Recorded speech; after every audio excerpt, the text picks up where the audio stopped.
What's up, everyone? Jim here with you again.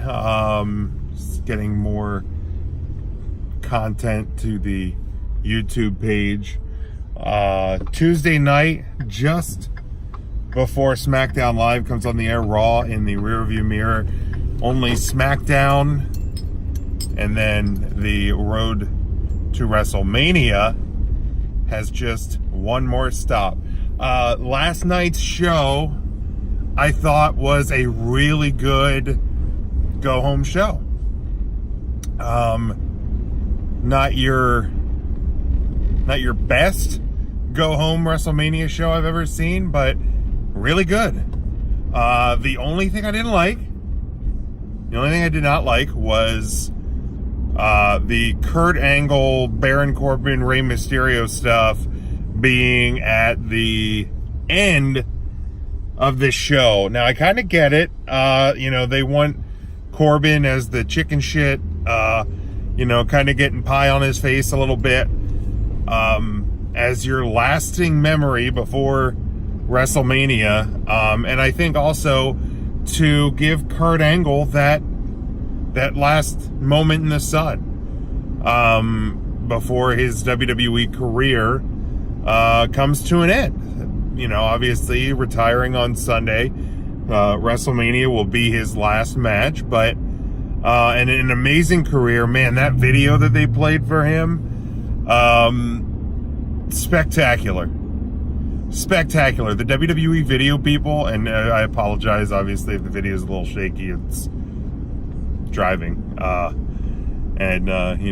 If Pennsylvania highways weren't bad enough, Pennsylvania, like, local street roads are even worse, but apologize for that. But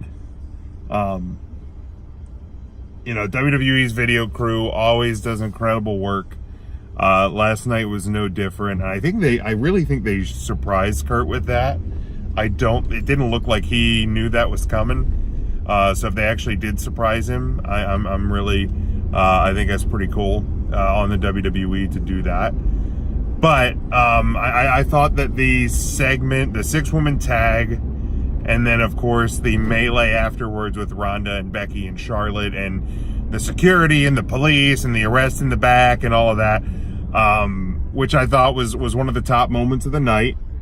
I think that should have been a last. Hell, it's your main event. You've been publicizing it, not just from yourself, all across sports media outlets, Sports Center, ESPN, SI.com, Bleacher Report, everything. Hell, they've been talking about it on, major market morning talk radio shows. Like, I listen to the President Steve show out of WMMR in Philadelphia every day, and they were talking about and the women main eventing and how it was the first time, because they have guests on pretty much every time the WWE's in Philadelphia. They have a guest on. Drew McIntyre was just in there a couple weeks ago. So it's a major moment. I thought that should have been your go home moment. I get why they did it for Kurt Angle, but I love that segment. Obviously, we're going to talk about that probably at pretty good length this week on 3CT Live Thursday night, of course, on our Facebook page. And if you subscribe to our podcast, you're here on this YouTube channel, are all the different places that you can get our weekly shows. But the other thing that I really liked from Raw, and this is going to come as a surprise because I've been very blasé about the return of Batista. Didn't really want Batista back. Take him or leave him. It didn't matter to me. I'm not quite to Ryan level of not wanting Batista back in the WWE, but I don't need him back. I was, I loved Batista in Evolution. The time that I was watching that he was there, I was fine with Batista, never hated him, but I just didn't really need him back now. But I really thought that his segment last night was perfect.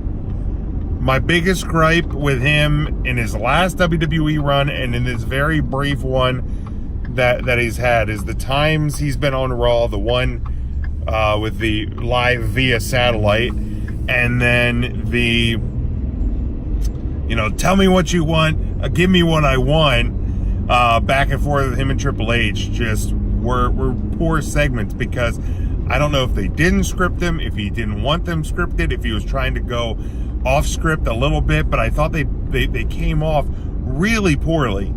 And last night was perfect.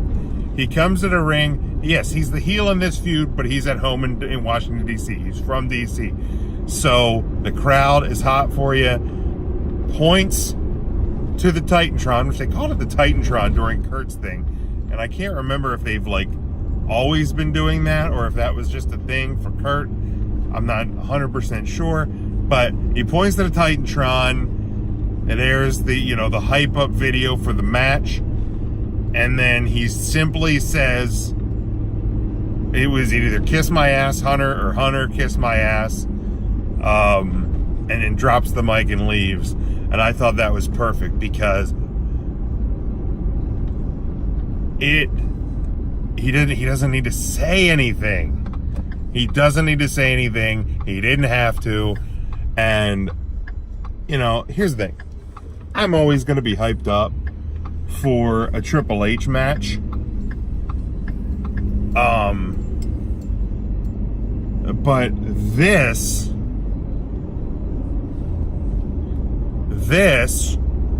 hooked me for Batista.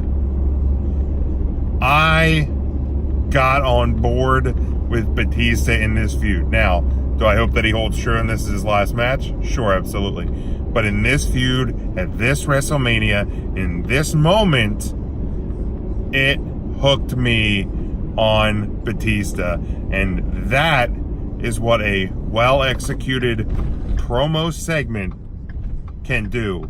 I think it was as effective as Roman Reigns' "This is my yard now" the night after WrestleMania Sunshine.